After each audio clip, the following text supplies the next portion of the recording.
My NDE has me thinking about our life as a world right now again. And this time it's around my actual autoimmune disease, TTP-HS. It's a blood disease, and they don't know how I got it. I just was categorized in the phenomenon category.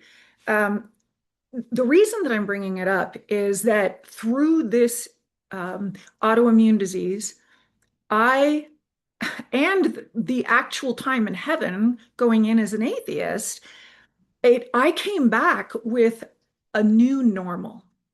And the new normal includes a new normal of my physical well-being and a new normal of actually honoring God and heaven and Jesus and all these souls that I've met in heaven.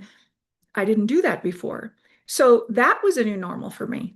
One of the things, as I've mentioned in previous recordings, where I sat with Jesus in heaven and we watched three life reviews, and it was the slaughtering of the Native Americans in the 1100s, it was the Holocaust, and then the Civil Rights Movement.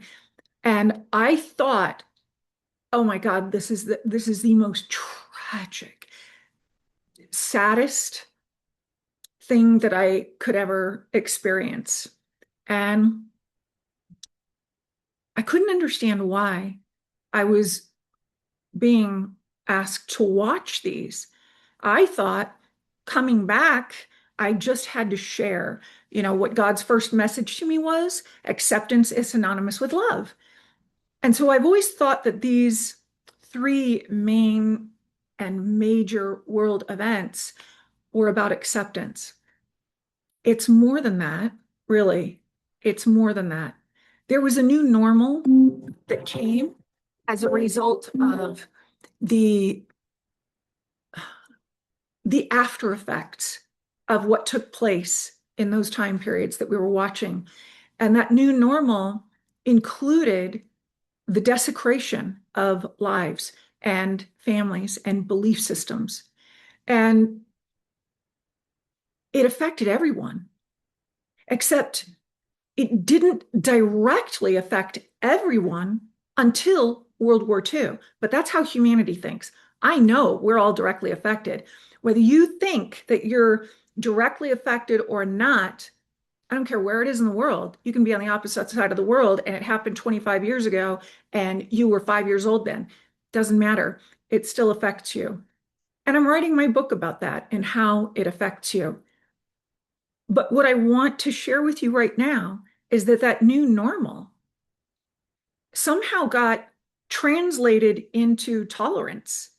So these behaviors, these outrageous behaviors from these leaders who made decisions to destroy lives, to obtain their power, the greed, et cetera, it was not inclusive for everyone's well-being. No, it never was. And these events that I share with you that I watched from heaven need to be thought about every single day that we don't do this again. And yet here we are doing it again. It's happening right now on Earth. And what's tragic, again, is that it's one, that it's happening again, and that needless wars are going on and needless killing of people and bombs and children dying and men and women. And for what? So here's what got me. I'm looking at what we're all faced with right now. I am not in support of war. Okay. I'm in the United States. This is where I was born, but I am not in support of war by any means. This is really, um, really very sad that we're being dragged into something and told whatever is being spouted off right now. It makes no sense. It absolutely makes no sense. And here's why. Because we have these leaders that claim to be Christians. Okay. All right, fine. So these Christians, according to what they believe, are following the ways of Jesus Christ himself. Okay. Well, then you've got Islam and you've got, the Middle East, and you have Christians there. You also have Islamists there, and you also have Jews.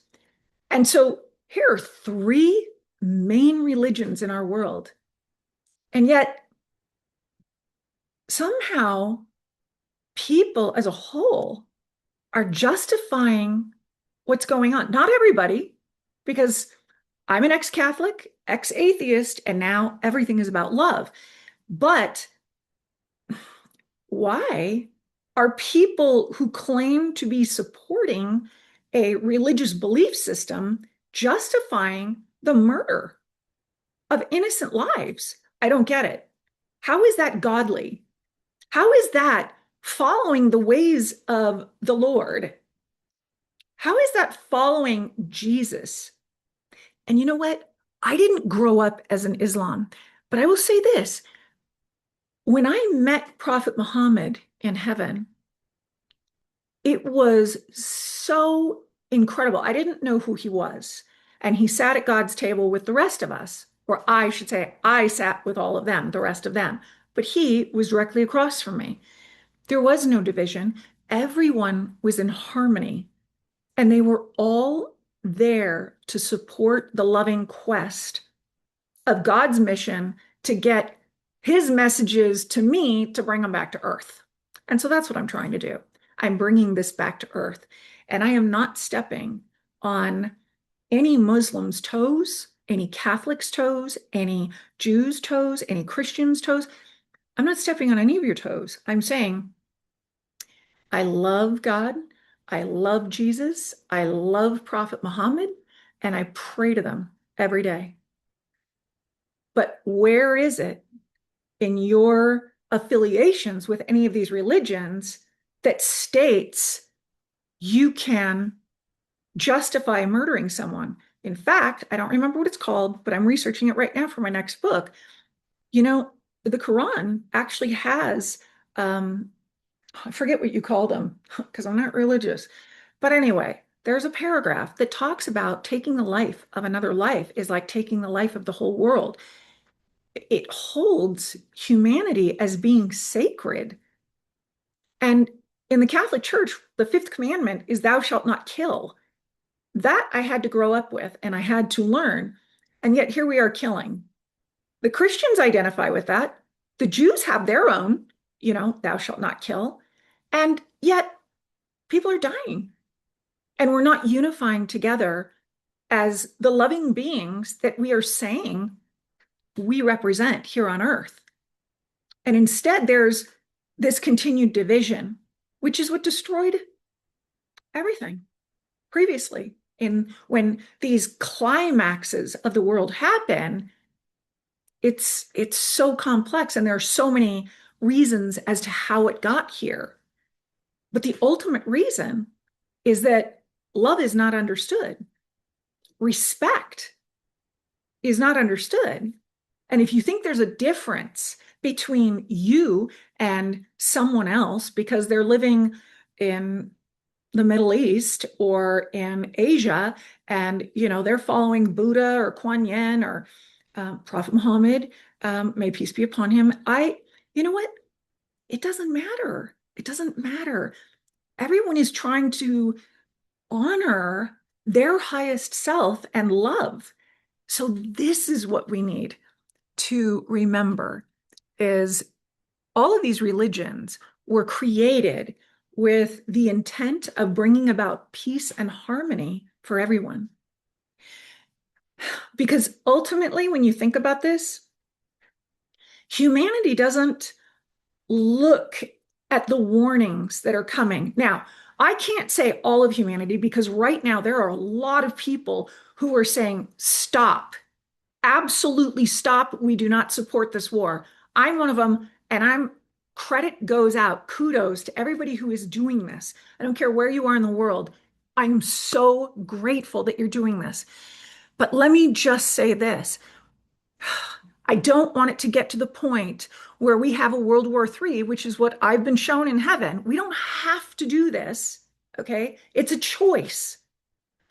And the choice is how to communicate and how to make, um, like the United Nations. Actually, they kind of ditched inhumanity and dipped out at one point. I'll be talking about that in my book. But there's the human rights, the Declaration of Human Rights, that was written as a result of World War II. I believe that was 1948. So, you know, why is it that these things are written after the fact? And why are we as a humanity, number one, not even taking into account the Declaration for Human Rights or the human rights, however it's said? I can't even think about it right now. Just follow it. It's already there. And the whole reason that that was created was to protect children, the innocence of children, so that no wars would ever be upon them again. And look at what's happening right now. It sickens me. There are innocent lives, and children included, that are dying, and bombs are going off. I didn't look, I do not support it. And I really hope that whoever's watching this, get it out to your friends. If this resonates with you, that you can stand in support of a unification for humanity, for love's sake, because that's why we're all here, is to correct our world with the energy of love. That's it. So show up as love.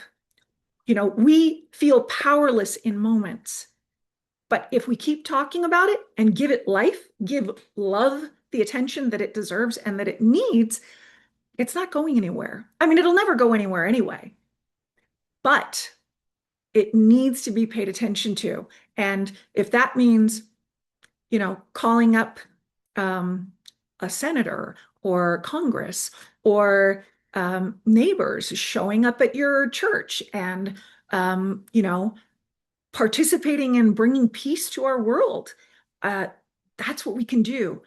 You know, we as an individual don't have the power to just say stop, although there are some who do and are choosing not to. However, we as an individual can't give up the power that we do have. And that is, we can use our voices and we can say, this isn't right. Nope, I don't support this. And I want everybody to know I don't support this. And I love you. And I don't care where in the world you are loved. And heaven is with everyone. And for those of you who think, how could God let this happen? God's not letting this happen. Humanity does this to itself. Humanity has the power to make decisions. If God tells you, do it this way, then he's not giving you free will. It's complex. But I've been faced with God literally in heaven, and I've had conversations with him. And it's so serious that I can't sit back and look at one more thing that's going on without saying something else.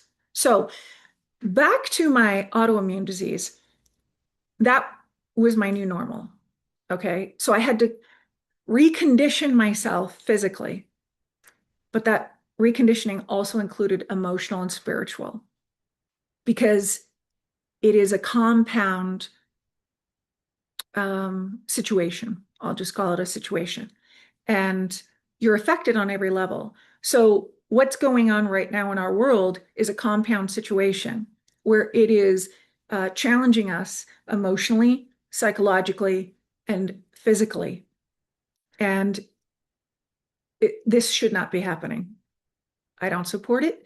And I am praying for everyone in our world to find the way to use your voice to help support another.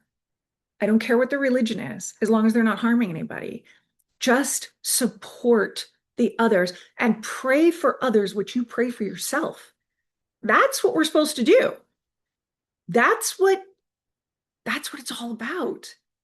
So whether you follow Jesus or Prophet Muhammad, may peace be upon him, or you follow just God or Buddha or Kuan Yin or Sitting Bull, White Eagle. You know what? Just step up and share their wisdom where you can. So, speaking of White Eagle, I remember him saying to me in heaven, Megan, when you come across a white feather, I want you to ask yourself, are you doing or are you being? And in that moment, I didn't know how to respond. And he could see it on my face. So he said, I'm not, I don't expect an answer. I don't want you to answer this. I just don't want you to forget it. So I'm not forgetting it. And I was reminded of him 2 mornings ago when I was out pulling weeds in my yard. And on top of one of the weeds was this little tiny white feather. And I thought, wow, how beautiful. So I'm sharing that message with you. Wherever you see the sign, even if it's weeding your garden, pay attention to the signs. And may peace be upon everyone, everywhere, always, because everyone deserves to know that they are worthy of love in every way.